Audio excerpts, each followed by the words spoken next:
Welcome to Zwei, Null, the TLG podcast, episode 2. My name is Jaggerous, and I'm joined as a host by Spyro, and today's guests are Dark Kevin and Green Knight, members of TLG, competitive players for our esports team. I think you missed a couple of X's and B's in there, Jaggerous. Oh, sorry, XXX Spyro ZA. XXX. I hope you're not referring to me as Kevin for the entire podcast, please. Okay, so to clarify, on ladder for some reason, Cybers is called XXX Dark Kevin XXXD, but is colloquially known as Cybers. So if we were say Cybers, that's Dark Kevin, and if we say Dark Kevin, that's Cybers. It's all been clarified now, so everyone understands. Yeah, I will call him Kevin. Oh no. Is your name even Kevin? No, oh no, please, God. I mean, nothing against Kevin's, of course. Oh, the Kevins in chat are going to be like... Yeah, pretty much. Oh, dear. So today is the release of the Team Leviathan Gaming Meta Report. Woohoo! Which means that if you don't know how to play Gwent, then we've made decks for you, and we've done all the hard work, so you don't have to, basically. That's what it elaborates down to. And if there's a patch, now you can be competitive. That is what we've achieved. I believe the Meta Report is hot off the oven, just came out. Obviously, this is going to be basically our team's interpretation of what the meta is looking like, what the top decks are and whatnot. And I think it's interesting to clarify how these Meta Reports are made, because obviously there's element of subjectivity that exists when it comes to Meta Reports, because everyone's experiences are kind of different, and that's why we've tried to alleviate that by having a system where we vote on things. I don't know if you guys we've all pretty much had we get into a big call in Discord, and we have an Excel spreadsheet. We start voting on the decks, start throwing forward our decks. I know, Mr. Necht, you have a lot of opinions on the decks. You're always the one that defends the decks. Oh, this deck is pretty good, but yeah, my experience is we spend an hour arguing over. No, it's 4 stars. No, it's 2. But they're usually quite enjoyable, I think, and they actually help us as a team get a good grasp on the meta by making the meta reports. So, I think it's useful for everybody. Yeah, and inevitably this is a subjective thing. This is the thing, you're rating decks in a subjective way. We're not using kind of statistics or anything like that. So if you go on the meta report and you're like, oh, but my Shoop Consume Vampire Hybrid Monsters list is amazing and I got to rank 1 with it, therefore your meta report is wrong. It's an opinion. I don't know if you understand this, but there's this thing called opinions. And inevitably when we post a meta report, someone will be like, oh my god, this list should be more stars, or they didn't include this list. Number 1, we cannot, in 2 weeks, try every single possible deck combination in Gwent. And number 2, shut up. I mean, it is important to know that, like, it is obviously we get an average rating to try and get it as objective as possible. There is important to know that also that the meta report is representative of what the overall meta looks like on ladder, because sometimes there are decks where members of the team say, I've been playing this deck myself. I know it's not very popular, but it's been performing quite well for me. But if it's not a deck that you see on ladder, it doesn't usually make the meta report, because in the meta report, our job is to pretty much showcase what the meta is and how we believe the meta is, not try modify or make the meta in our own way, putting our decks in there, if that makes sense. Yeah. We try really hard to stay super relevant to what's being seen on the ladder, even if there's like a bunch of decks that exist that we know are good, but if they're not seeing play in the meta, we tend to lean away from them, although I think sometimes we do put them in if we're quite sure they'll make a comeback. Yeah. Like for this time, for example, I think we excluded elves, right? Mm-hmm. Yeah. Yeah, like elves should, in theory, be somewhat good. We discussed it for quite a bit. I know Necht has a strong opinion that it should be still playable, but like we haven't seen any elves, or like very few, so that's why you don't find elves this time in the meta report. Yeah, exactly. And without further ado, I guess we can start jumping into the meta report. Yep, sounds good. And bear in mind, the meta report is something that's evolving, right? So if a deck suddenly starts to become meta through the season, like we don't just put the meta report out and then be like, right, that's it, done. Everyone, time to go home. We've done our job here. sometimes we do want to add decks and stuff. But let's get started with our tier 1 list. And Spyro, what do we have on the docket? The one and only the one you've seen probably all over ladder in the last couple of weeks. Line Pockets, in a deck that I know a lot of people have been debating whether or not it's tier 0. It is a very, very strong deck. It's possibly even slightly above tier 1, but it's not quite, in our opinions, at tier 0 yet. I know Necht, you had some strong opinions about this deck. What in your opinion is like what you define as a tier 0 deck? I mean, it's kind of just a name that we made up, right? Or that somebody made up. But tier 0, it's the strongest deck you can imagine, right? It's superior to. First of all, I think it has to dominate, right? There can't be 2 tier 0 decks, right? It's just that's not possible. It has to dominate over every deck, and it has to have no weaknesses. It just has to be completely broken. And I think there's been very few, there have been quite a few decks like that actually, but they're usually, thankfully, quite rare that you get a tier 0 deck. But I don't think Line Pockets is quite tier 0. It's very strong though. Our ratings that we have it at 4.75, and it is definitely a deck that's quite powerful. It has it's been very dominant in the meta right now, and I know Spybie, you probably also have enjoyed seeing this deck played everywhere. I know you like Ruckus Swarm, but yeah, I mean, Line Pockets, it's not really been fun. Like having it's like back when like the last tier 0 deck. I know this is not qualified as one by us, but the last tier 0 deck was Warriors, right? Back when they were completely broken. But like the play rate of Line Pockets is like so through the roof. Like Knur yesterday posted a screenshot of him just having 6 games in a row, and yeah, it's not been the best experience so far, in my opinion. The good news is soon people will be done with their Syndicate MMR, and then they'll play someone else, right? See, I always think that every time there's a very dominant deck and it never happens, people just spam it all the way through. But why stop at 2,600 when I can be at 2,608? You know, I think that's why gain MMR elsewhere when I can gain 8 MMR in Syndicate by playing this one. I don't know if it's just me, but I hate mirrors. Like I find them really annoying. Do you not feel confident in your appearance? No, I feel confident. I just don't like playing them. Like, I feel like that joke went right over your head. Sorry, I missed it. I said, do you not feel confident in your appearance? Because you just told us you hate mirrors. Oh, there. You have to explain how it doesn't work. Okay. I mean, that was quite quick.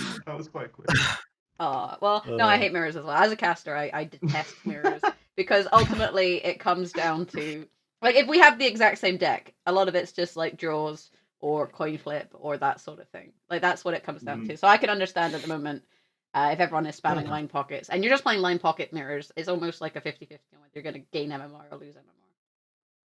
Kind of, yeah. Very strong deck though. 4.75. It's not very often we even have decks. Even at this rating, it's 4.75 is very high. So definitely a deck to keep an eye out for, as we do. It is right now probably the strongest deck in the game.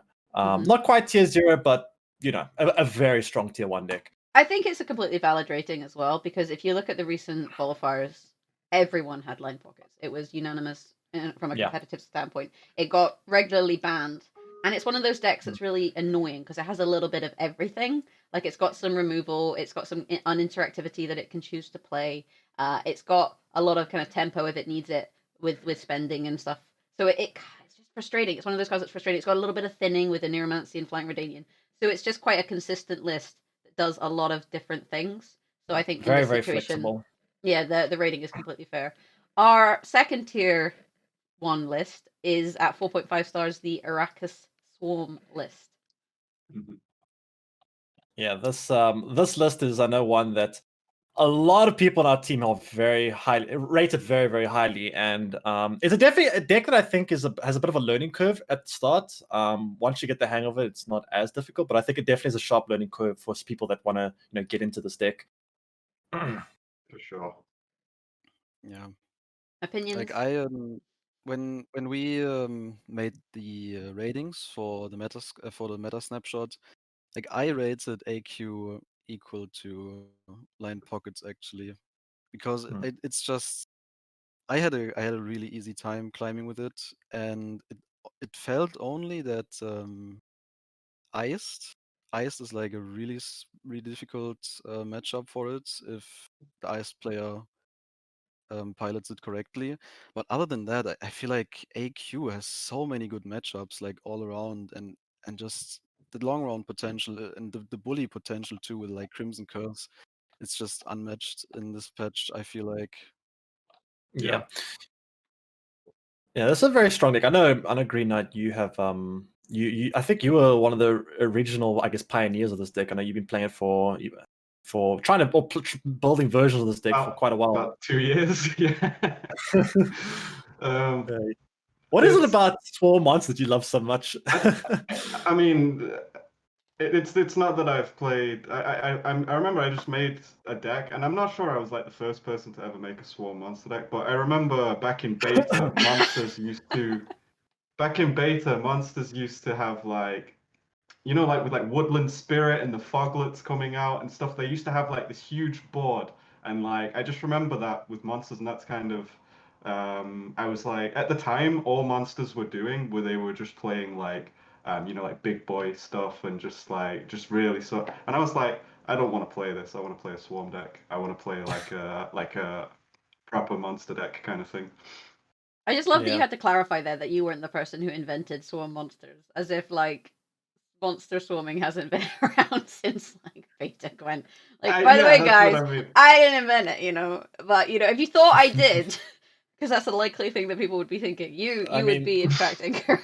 Jaggerous, didn't you know? You just gotta change a full provision card, then you invented the deck. Okay. Exactly. So if I take out the Night Wraith and put in 2 squirrels, now this is my list. Don't do that, by the way. Yes, that is terrible advice. If you want to take a 4.5 list to like a 4 list, that's how you do it. The one thing I would say about this list is it's a little bit more targetable. So in a tournament setting, you'll often see people think, oh, if they're going to bring Arrakis Swarm, I can do some row punish. I can do some Erdens. We've seen that recently. Top Geezer Erden. Well, Top Geezer Geralt, I guess. So in a competitive setting for tournaments, it's a little bit more vulnerable. But on ladder, you know, you're just going to play against whoever decides to queue. There's no targeting going on. Well, I mean, I guess you could target on ladder if everyone was playing AQ, but it's unlikely that people will necessarily target this sort of list on ladder.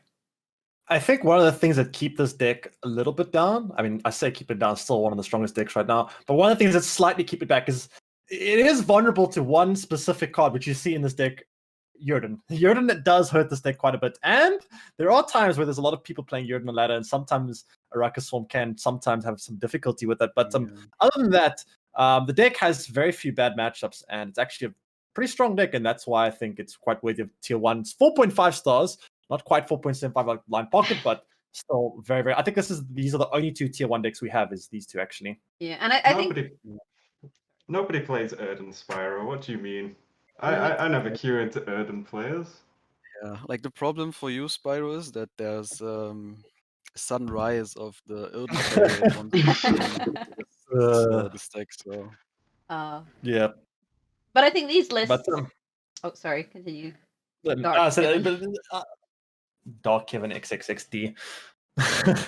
But yeah, this deck is definitely just a very solid deck all around. Not too many weaknesses other than Yrden, but other than that, it's pretty strong. Yeah, and I don't think these are lists that people would argue are not like top of the meta right now. You know, when you get down to tier 2 and tier 3, that's where people have opinions. Right now, like this just seems like a relatively unanimous state of being. You'd argue the semantics. You'd argue, oh, is this 4.5? Is this 4.25? Should we include this card, or should we put this card in that effectively does the same thing? Like, this is the nitty gritty. But when we get to tier 2, this is where opinions start to come out of the woodwork. And our first tier 2 list at 4.25, is Double Cross, Nilfgaard. The Chinese meta breaker, so to speak. And the reason why a lot of people refer to it like this is just for some clarity and anyone that might not be aware. This deck originally was slightly different, with some bronze different, but basically there was a player, I believe he was Chinese, and he got to score of 2,650 within like the first week of the season, which is pretty insane to get a score that high in such a short amount of time. And ever since then, I know a lot of people saw his score and would just jumped on this deck. And yeah, it's definitely been very popular ladder actually ever since then. Yeah. It's a very good deck. Like you can definitely change some cards around, and there's a lot of different decks that you can play with NG right now. But I think the main selling point of this deck is Vigo gives you a tempo option with hunting packs, and you also have location in Cantarella, which gives you more license to slam your Joachim round one. You can potentially shuffle it back. It also really makes the AQ matchup like so much more of a headache for the AQ player. We could explain that. Um, but it feels like you're playing an assimilate deck rather than just sort of like a typical kind of ball deck, which might just play a few bad cards and pass, right? Like it seems to have like a lot more options, which I think is quite valuable in this meta. Yeah, I remember when our little spy Cuno's like the team spy. I thought that was you. The team spy. Cuno played against this guy and posted the lists, and I remember that Green Knight actually made a very good assessment of the deck right away. Like, why would you play locks when you can just play engines? And like the engines in this list, like they are so good. Like it's kind of like when I play it, it's either like AQ in a bit, like either you bully round one a bit and try to force the long round because you're favored in most long rounds with the likes of ball and a couple of your engines, or you pass early, so your opponent has to bleed and you get a long round with your engines, and it's very hard for the opponent to overcome your engines. Like once a Vigo and the Bratans is down and like you have two more engines on the board, like it's like the round is yours almost every time. Yeah, for sure. So that's like it's also got a lot of like combo pieces you can pull out. There's a lot of different things you can do with the location card. You can do some cheeky things like play in round one, shuffle back your opponents a Neuromancy, pull out their Neuromancy in round one with Cantarella. You can replay Joachim, obviously, as you mentioned. There's so many different things you can actually do with this deck. It's kind of like a little toolbox of different types of lines that you can take. It's quite interesting. And it's also, I would say, a pretty high skill cap deck because of all these different lines of play you can go for. If you replay their Neuromancy in round one, it doesn't have Doomed at that point, right? Because it hasn't moved. No, you can play it twice, yeah. So then you can have two Neuromancies, which is it's pretty BM. I think one thing that does keep this deck in check a little bit in the current meta is that the tier oneist deck is Lined Pockets, which makes Double Cross as a leader ability a little bit less amazing, right? Because the syndicate cards are so synergistic with things like coins and that. There's a lot of dead weight when you use Double Cross. If your opponent, changes their hands in such a way that you need a coin, you have a card that generates coins or that spends coins, you're not going to have any more of that. So you kind of lose value in that respect. Whereas if a meta list had cards that are very accessible to Double Cross, that would boost this list up. So this is a list where the ability of it depends a lot on the matchup, but also depends on the meta, because then if you're getting a lot of a favorable matchup with leaders, it's going to do a lot better. Yeah, I completely agree with that. I would like to make one comment though, and that's that Double Cross in this deck is so strong. So like you said, Line Pockets is not typically the matchup where the leader would get probably the most value, although it can get insane value in that matchup because you have like a bunch of ways to yoink things from them, right? With the likes of Cantarella and Invo and Informants and stuff. So there are ways to create synergy with the leader, but just because of the amount of assimilate in the deck, it's usually playing for so many points, and then 17 provisions as well. Like it's just if you're getting even close to 10 points from the leader, then that's insane, I think. And then moving on to, remember this is a tier 2, the Double Cross 4.25 stars. Moving on to a 4-star deck will be Blaze of Glory Skellige. Now, this is a deck where I've seen a lot of varied opinions on, both in Twitch chats, within our team as well. A lot of people think the deck is, I've had a lot of people don't believe it's so strong. Some people believe it's stronger than others. It's overrated, yeah. That's and it's at 4-star. You see Dark Kevin already. Dark Kevin XXX Theory shaking his head there. But yeah, Skellige Warriors. It hasn't changed too much except for one big difference is the iced inclusion, giving it like this insane 30+ finisher. However, it also takes something away from the deck in that the deck becomes very awkward to defend bleeds now because you have this card that's tied to your leader ability. What are your guys' opinions about warriors? I'll let Spybie go Yeah. first. Yeah, like I've been sleeping a lot lately, like 10 hours a night or so, and I think it's because of this deck. Like it's so boring, and I find no joy in playing this deck at all. Like it's when the season started, it was basically like old warriors with a point slam iced, but warriors have been so bad that you just crutch on the ice and just rage most of the time. Like when you look at this new double cross list, like it actually feels like you're back in old Nilfgaard. Like you can scheme, you can plan, you can like do some shenanigans with Cantarella, and then you have warriors and you just fall asleep on the keyboard. It's I really don't like it. I also don't think it's that strong. Like you have the iced finisher, which either grants you insane reach in a bleed, or it just provides that necessary power you need in a bleed against decks like Double Cross or AQ. But other than that, yeah, I don't see if the community asked for a nerf for Iced, and I think if Iced gets hit too hard, that Warriors might just rotate out of the meta next month. I'm completely okay with that. Yeah, I mean, it's not like Warriors have been meta for like 7 or 8 months, right? Exactly. Like, I would like to say some things about the deck, though. I agree with everything Spivey said. I've not actually played the deck myself, so all my experience is just playing against it. I do think that the biggest weakness of the deck, it can sometimes be that when it struggles to contest round 1. Like, if this deck has to sort of pass at 7 or 6 cards into a long round 2, most of the meta decks can actually either, well, I mean, Nilfgaard could probably just go to the long round, but most decks would probably pressure it in round 2. And actually, Skellige's quite weak in round 2. But Yeah. if they can contest, if they can go fairly deep in round 1 and then pass, actually what they can often do is just commit their leader and iced at some point to get card advantage, and then they're just a card up with Herald, and that's like very hard to beat. So That's definitely predicted. I think how far it can go into round 1 is a big Decider on how well the deck will perform. Yeah, I like how we're all slating this list. TLG gave it 4 stars. That's us, and then now we're all like, yeah, but it's trash. Like Skellige's trash. Skellige's boring. I mean, personally, I feel like at least in tournaments, this list has been underperforming. I would say we saw it quite a lot in community tournaments and in qualifiers, and it kind of seemed like the weak link in lineups a lot of the time. I'm quite happy for Skellige to just get in the bin at this point. They've played, all they do is play Warriors. We've been playing Warriors for 7 months. Like, I get that we're in a global pandemic, but nobody needs to be this worried. Like, nobody, especially not Skellige.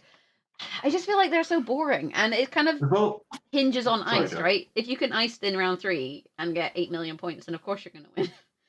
There's and also so many cool decks in SK as well. The problem is they're not. I feel like the one thing that makes Warriors so good compared to others, a lot of the other Skellige decks, like for example Pirates that are trying to push, is Pirates doesn't have like a card that ties everything together. Like Skellige Warriors has like Blood Eagle that kind of ties it together with like Herald the Cripple, and everything kind of flows nicely together. Whereas something like Pirates is you play like some pirate combos, but they don't really feel like they hold them. There's not like cement in the deck, if that makes sense. Mm-hmm. That keeps it all together, which. I don't know, I wouldn't mind Warriors taking a backseat in future if it meant like other Skellige decks actually, like Pirates for example, actually get like some real support. I think what makes this list strong in some ways is it's very consistent. Like, it's not very often that you end up in a situation where you don't find the cards that you need because of cards, like Blood Eagle, for example, where you can find more or less any warrior. And because of your resurrections and stuff, it is a list that isn't so reliant on drawing very specific cards to play the strategy. And a lot of the cards that are good you don't need in round 1. You're quite happy to mulligan them like Skjordal and Herald and just find them once you've thinned your deck. So it is a list that finds the cards quite consistently, and a lot of the times, like you said, it can just, you can play your ice and you can kind of get card advantage, and then you just play high value Skellige cards. So it's not necessarily a bad list. I just think it's just boring. It's really boring. I completely agree with Spybie on this one. I'm looking at this list and I'm like, Completely. I could go to Speaking bed. of boring, the next deck is very exciting. I'm sure the next one is a very, very exciting deck. At 4 stars, the Overwhelming Hunger. Now, this one, if anyone's bored of Skellige Warriors, this one's a very exciting deck.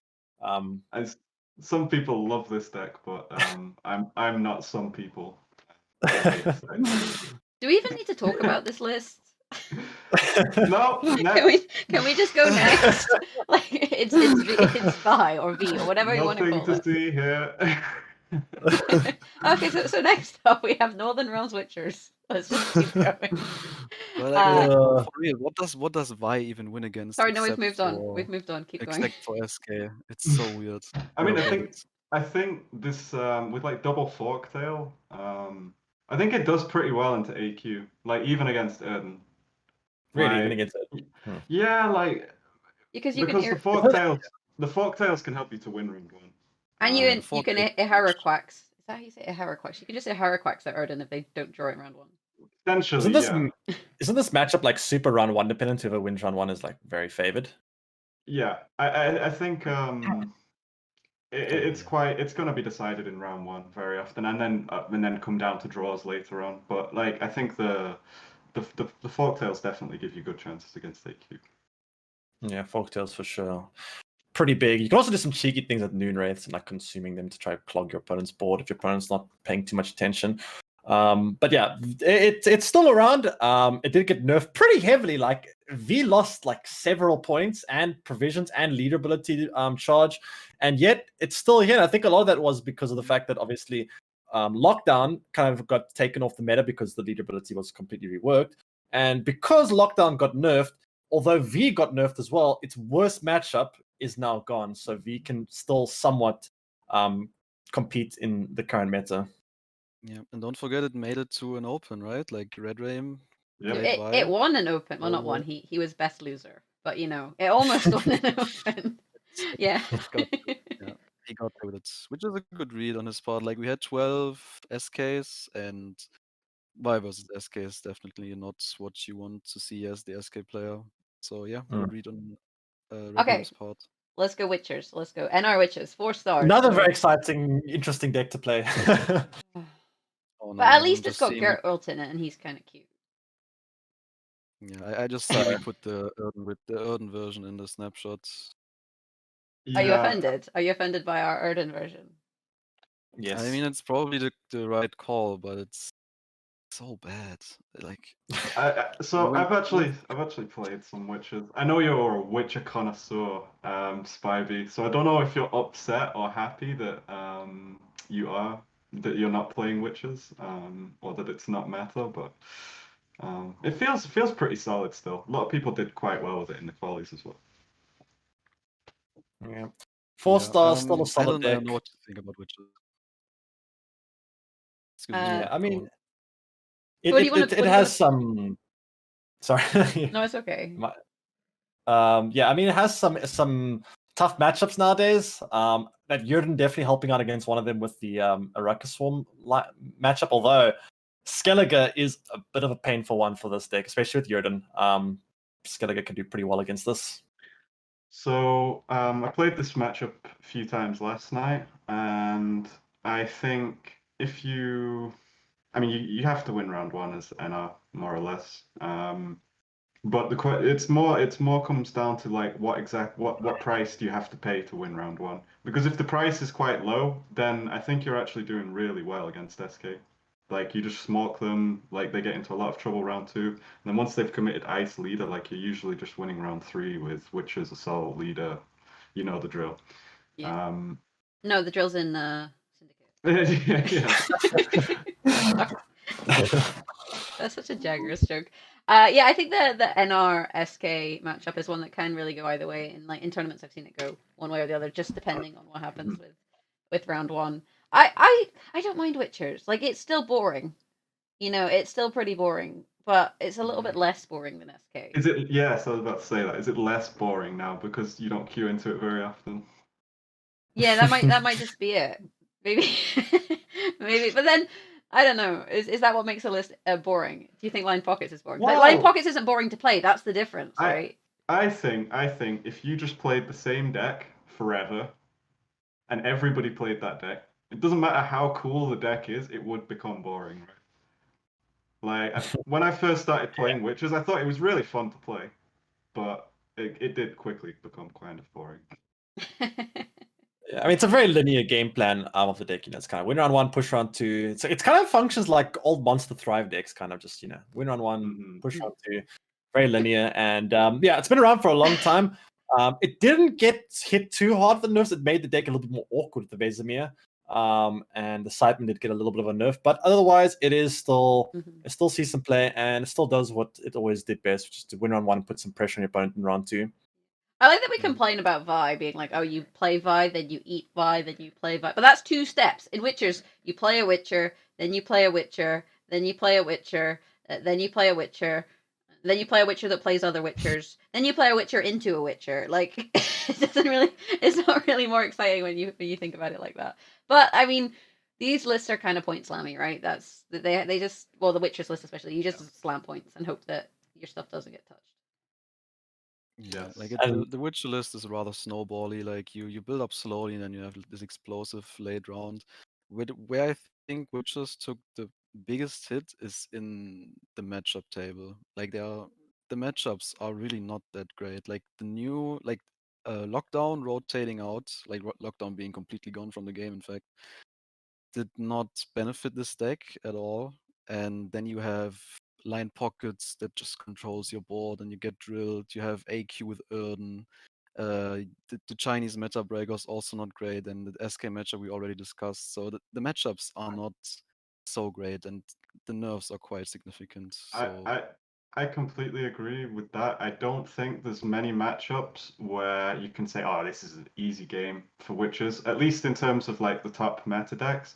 But you do catch people playing, lower tier stuff or like off meta stuff, and Witches tends to do really well against those kind of decks. And in terms of its matchups against the actual top meta decks, it's like around 50-50-ish. Some of them you might be a little bit unfavored, but I think some of them you're actually slightly favored as well. So it's kind of solid, I think. It's nothing crazy though. And then moving on to the next tier 2 deck. Sorry, Jack, do you have anything else to add to that? No, I was just going to do the same thing as you. Is Piable's it's Nature's Gift, which Piable took to qualifiers, and he was the winner. He wasn't the biggest loser, like Red, or the best loser, I guess. This is Nature's Gift, so it's like a what's it called? Devotion. That's the word. Devotion evening list with like Hamadryads. Yeah, I mean, this deck is something that hasn't been very popular this season. Still see some play every now and then, but I don't know what to think about Scoia'tael overall. Scoia'tael has been not very popular this season. I'm not sure if you guys have that same experience, but I haven't really seen all that much Scoia'tael on ladder this season. Yeah, it's surprising. There are some connoisseurs out there, like the likes of Bortunia 933 playing. But yeah, it's been a rare sight. I guess the legacy players are still believing in it, but in our team, like not a lot of people played it. Gift or ST in general? I think ST in general, honestly. Yeah. Oh, okay. I mean, I think a large part is just the matchup into the 2 tier 1 decks, right? It just doesn't do very well into those. Yeah. I like that it being as said, a a deck, lot though. of decks struggle with that too, to be fair. Yeah, but okay, if we look at something like Elves, it just gets completely Omega drilled. We all know that. And Gift it's a solid deck. I think Gift is a better tournament deck than a ladder deck. The main reason being because it gets like it's nice seeing if your opponent is running an Erden, right? Like it's nice to know. But and maybe some other shenanigans, right? Like, but I think it benefits a lot from. Sorry, Jack. No, it's okay. I was gonna say in this situation, you have to. The thing with the ladder is you can't just play two decks. Like you can't just play Syndicate and Monsters. You have to have 4 decks worth of MMR. So then you're deciding with my other 2 which 2 factions do I pick. And it seems like a lot of people are picking Nilfgaard or Skellige or Northern Realms, which is why this list maybe you don't see it as much on ladder because a lot of people are just being like, I'm not going to play ST. But that doesn't necessarily mean this is a bad list when you look at it in terms of its interactions with the other lists at its tier. It's just I think people are more comfortable with Skellige and with Witchers because they've been around for ages. Yeah. Like one reason the meta snapshot this also coming very late, I have to say, is because I had no clue what to play. Like everything felt so bad in the first 2 weeks, other than Syndicate and AQ, that and until we knew what the Chinese meta breaker was, like the third deck was even a question mark. Mm-hmm. But like fourth faction this month is like big question mark for a lot of people. It's rather random. Like, sure. you can play Witch, you can play Gift. It's I not. I would like to add something. I don't think the meta report's late. I think the season's short. Yeah, probably that one too. Yeah. Like what do we have? 3 weeks this season? Yeah, Yeah. 3 weeks. Yeah. Plus- It's like a week Very left of the fun. season. Very fun. Pretty much. Very short season. But yeah, I mean, that's the thing. You hit the nail on the head with that one. It's very difficult to find the fourth deck. Even the third deck is quite tricky right now. Squirtle, I don't know. I haven't seen a lot of it on ladder. It does see some play, and if you are going to play Squirtle, Nature's Gift does seem to be probably the go-to one. But yeah, Squirtle's highest tier deck right now, only 3.75 stars. Doesn't look very good for Squirtle at the moment. No, it really doesn't. But next up, we have another monsters option because for some reason you've decided that you don't want to play Wrecker Swarm, and you don't want to play Vi. I guess we've played enough Vi. To be fair, deciding not to play Vi is a good life choice. If we're thinking about making good life choices, then move on. But we've got Carapace, Siri Dash. Yes. She's still around. She's still dashing, doing her Siri thing. Yeah, it's a Kelly list. Kelly I'm not a big believer. Yeah, Kelly, just good old Kelly. Also boring, like yawn. It's still the Everything's same. boring. Still the Yes, same. it's like Spybie. What is exciting to you? Spybie just wants to play. Are you bored four of Gwent factions at this point? Spybie I just think wants a no. Rucker Swarm to be his 4 factions. 4 factions of a Rucker Swarm, and he's happy. I mean, our Go top on, meta Spybie. lists, they are fun to play for me, like the double cross, the AQ, and line pockets because it's just overpowered as fuck. And and then you have these old lists, which we really need some more balance changes, in my opinion, because like it gets very old right now, and you can see the ladder. Like we were struggling to gather like decks because like no one was playing. Like the ladder is a ghost town. There's no one playing ladder, and now it's last week, so everybody comes out of their hidey hole. But it's a common theme that there's not much going on the ladder right now. Yeah, I mean, I'm not a big believer in Kelly right now. I feel like the meta's definitely become a lot worse for it when you have a Rucker Swarm, which just pretty much auto wins against Kelly. Syndicate now can do some pretty nasty things with regards to drill and whatnot. I think yeah. I think if a deck is like significantly less than 50-50 against the 2 tier 1 decks, like it's just trash, right? Well, not trash, but like it's not competitive if you want to get like super high scores. Like there's no I would, if anybody was just playing Kelly the whole season and they could like actually say, yeah, all I played was Kelly this season, like I don't think they'd get above like 25-50 probably. It seems unlikely, at least, unless they just sort of queued into a good matchup by chance. But like, it just doesn't have good matchups right now. Sorry. I just like this idea of all the Gwent like pro ladder players being in like their hidey holes for 2 weeks. Like they've basically been in the sewers for a couple of weeks and then they've emerged, but instead of Owl, they've emerged as tunnel drill aficionados. And it turns out that that's what's in the sewers, and they're just coming out and pewing all your points down. Yeah, like I feel like with these lists, there's nothing particularly new going on. So also when us sitting here talking about them, it's like, well, this is a list that's been around for a little while, right? Whereas if we look at Dwarves, which is our next list, 3.75, this has had some new cards included in it. Like this is a list that's fresh, shall we say? It's not good, but it's fresh.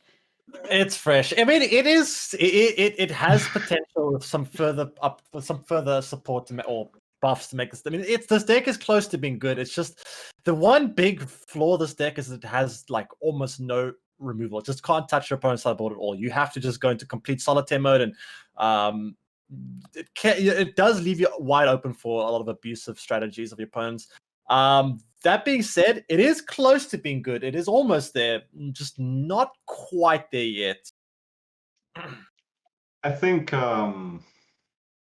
you can obviously just crank the numbers up on this deck, right? You can make things cheaper, you can make things stronger, right? And then eventually the deck would be like ridiculously strong or very strong.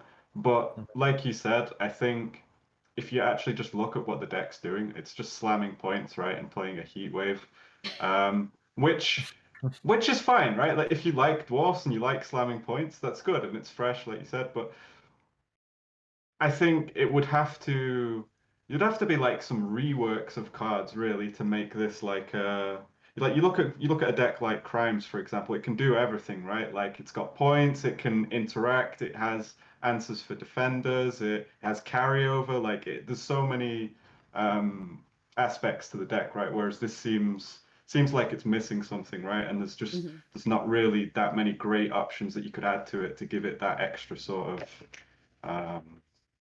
Yeah, I mean, Bruverhoog is a new card that is pretty insane if he's allowed to survive and everything. But if he actually survives, and if you actually get a board full of it, then yeah. So the reason I laugh at that is because I'm looking at the meta report, and the deck video that's linked to this is a Spyro deck video with the tagline "Bruver is insane," which I mean, he is. Yeah, but the deck is not good. Like you are misselling this list. No.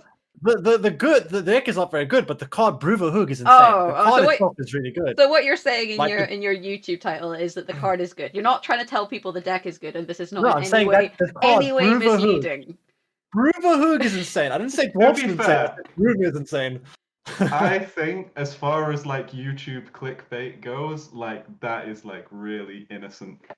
I mean, we have that, and then we have this lovely quote from Gravesh. We all know it. Hard days at work, bad luck with love, not much to live for. You need something more in your life, that little spark to ignite the fire called passion within you. Well, dwarves won't be that spark, that's for sure. So we have that from Gravesh, and then we have Spyro going, Bruver is insane.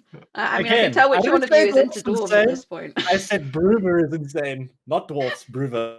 I don't know. I'm not convinced. But let's see what's worse. Let's keep going and find out what's worse. Oh boy, well, now we're going to... Next time we do this, we should start at tier 3 and move up, because I feel like we're just like, oh, well, this everything we've talked about so far is so much better. Okay, so what's worse than dwarves? Traps. Traps are worse than dwarves, apparently. It doesn't even have a star rating. That's how bad it is. Use your imagination. Deadeye traps. I don't get the obsession from CDPR to make annoying archetypes viable. Like you never queue into a trap deck and you're happy. You just want to get it over with. It's just agony playing against traps. Like you can't interact with their shit, and like you just bleed and then the deck falls apart. But if you can bleed and you just lose round 1 and you're like, yeah, okay, might as well roll over and give up. Because I more or less agree with that. They can be very annoying to play against, but they can also sometimes be fun to play against, right? Like if you're not just getting like hard countered or something, right? Like let's say you're not playing SK, which is just like what do you do against traps with SK? But like there are some decks where it's like it's quite, you have like it's just a game, but then there's a lot of skill involved in sort of like trying to guess like the timing of their traps, and then there's the skill involved in them, like there's some mind games, and there's also just some good decisions to be made, right? But I would argue that the vast majority of traps players are not playing mind games, and they've made a choice to play traps. So how far forward do you think they're actually thinking? No, I mean like, is it a pitfall trap? Is it a serpent trap? Is it a crushing trap? Like It's okay, you can just go on their stream and hover over it, and apparently I will tell you. They fixed that bug or not? I don't know. I'm not sure. Apparently there was a bug where you could... Yeah, so you could hover over your opponent's trap where you can't see it on your stream, and it would tell you what they are with Gwent Observer. So let's hope that doesn't happen. Or you could just play and win. You know, like, No, do you really it's need a to check feature. the traps? Guys, it's a feature. That's how you balance traps. It's just a feature. You balance It's a traps by making it so that they face up. I think like full trap decks with like just complete sort of maybe like no unit trap deck, like of course or even close to that has potential to be like really sort of degenerate and annoying, like kind of like the decks from the start of Homecoming or whatever. But I think there's definitely at some point going to be potential for just sort of like a wholesome deck that just plays a few traps, right? Like and some of the synergy cards. So I don't know. Yeah. I'm also not a fan of this archetype because of the whole fact that it's placed so uninteractively, and uninteractive archetypes are quite annoying. But yeah, the deck is itself basically a deck that if it wins round 1 and gets a long round 3, it is very difficult to win a long round 3 against deck because half your cards are probably going to end up being bricked. Unless you're playing like a very proactive deck, like I don't know, maybe if you're playing something like maybe V, but even then, this deck has 3 Toll Punishes potentially. So yeah, it's just a very this deck, if it wins round 1, it's kind of going to just steamroll the rest of the game. Yeah, and you have to remember that they can now spring traps, don't you, Spyro? Isn't that an important thing to remember? I mean, that's actually a very big buff to Serpent Trap that's in Pitfall Trap, especially Serpent Trap. So spring ability is actually Spyro pretty played a huge. card, and then his opponent played Pitfall Trap and instantly clicked it to kill whatever it No, was not that you Pitfall, played. Serpent Trap, yeah. Serpent Trap. What did you play? I can't remember. I think I played something early in the season, and then my opponent just like it was like Serpent Trap attack. Go! And then just, I'm playing Serpent Trap in attack mode. It's like we're basically playing Yu-Gi-Oh at this point. Okay, next you up. activated my trap card. Yeah. No, I activated my trap card. Okay, Double Madoc. Wow, what are these lists? Why does tier 3 exist? To hurt people's souls. I feel like this exists because people go to the meta report and go, why didn't you put traps in here? Why didn't you put Double Madoc in here? And the TLG are we're just like, oh right, let's just put these in so people don't complain. I mean, it's Double still being Madoc. played, also at the top of the ladder. I know that a certain someone very high up is playing this, but other than that, it's a rather rare sight, and it's reflective in being in tier 3. So, yeah. I haven't really seen too much of it this season, but yeah, it's been around. It's got some nerfs, especially on the Colgrim. Sorry, Nick, what were you saying? I think we might have done it dirty by putting it tier 3. I think we kind of just none of us have played it, and we're like, it's not seeing play. It's probably tier 3, right? But it's probably tier 2, to be honest. It got some nerfs. It's not seeing a lot of play. There's lots of options for NG, but like you can probably still do pretty well with this deck. I don't know. Yeah, I'm not convinced this list is the bomb. Oh, there are a lot of bombs in it. Yeah, but it's not the bomb. I'll just say Maya Mon got 2740 with this deck last season. 2740. But Mayamon's a wizard. True. Yeah, that's fair. I didn't consider that, to be honest. Like, yeah, you got to consider these things. You know, this is the thing with decks. It's just because X player does well with it doesn't necessarily mean. That argument. It's a good deck. Man. But that's true, though. You always hear the story. You always hear the story of the X and Y got to this and this score with this deck, and then there's always a deck like that. So what you're saying is Knur should play this deck. Well, this is what I complained about right at the start of the podcast. I was like, there's people who read the meta report and are like, oh, but I got to this with this list, so it's good. And you've just done that. You've just been that person. And what was rule number 2, Green Knight? It was shut up. I rest my case. Lippy. Oh my god, can we just stop? Lippy. I mean, Lippy. I haven't seen much of it this season. It's. I don't know. It feels like not much change with the deck, right? It only lost 1 provision. Other than that, it's only the meta that changed, not the deck itself. Pretty much exactly the same as it was. So, what do you think led to Lippy's downfall, Spybie? What led to Lippy's downfall is that it is Lippy. Yeah. I mean, it got some nerfs like last month, and it wasn't stellar last month either. So this time around, there are still some troopers out there, but people slowly start to realize that Lippy isn't all too great. Yeah, I mean, not really much of it on ladder from my experience. I'm not sure if you guys have seen much Lippy, but I think I saw Cintrian playing it the other day. yes. So if you see a Lippy player, just play around Ern, guys. Quick heads up. Ern That's Igni, or no, Igni, right? He played Igni, yeah. Just play around Igni, guys. But Yes. yeah, I think it was the nerfs, but also maybe the introduction of some new decks. Lippy wasn't like, if you look, Lippy kind of just it kind of wants to play Heatwave and Corruption. It felt a lot better in that Vi meta, right? Like being able to play like 3 or 4 tall punishes in the game and then having like a lot of points. It's always just been a red coin abuse deck at heart though, so I mean, if the meta's just not right for it, and then after the nerfs as well, it just makes a lot of sense that this deck is bad now. Also, there's Kelly on that, and that was one of its better matchups, which Yeah, is not, exactly. not True, really true. exists right now. Yeah. And I think that's it. I'm about to be my own worst enemy. You know, the person who complains like, "Where's this list and where's that list?" I'm not going to mention battle trance because I got to practice what I preach. You know, otherwise I'm just a degenerate. Battle trance. Good old battle Battle trance. trance is actually nowhere to be seen. It's MIA. I'm sad. That one at least has Patch. turtles in it. Wholesome. Wholesome point slam SK. Wholesome point. I miss some wholesome point slam SK. Give me my maybe if battle ice dies, there's a chance for battle trance to come back. Shroomza. If ice dies, like literally, if he dies. Spyro. Yeah. Am I out of line in saying that your favorite decks are decks where you don't have to think a lot?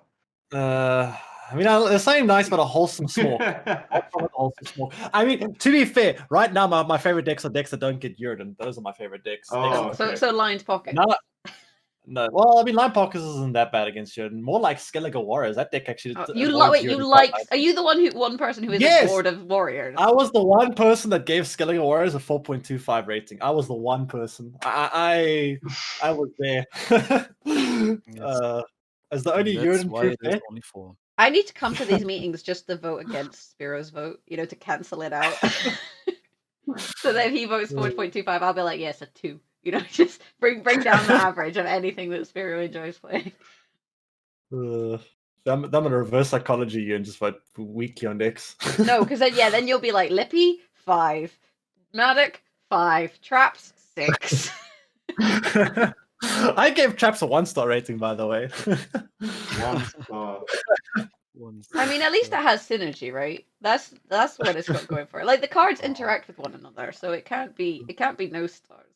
And it meets its provision cap. I feel like if you meet your provision cap and you have cards that somehow relate to one another, you get 1 star.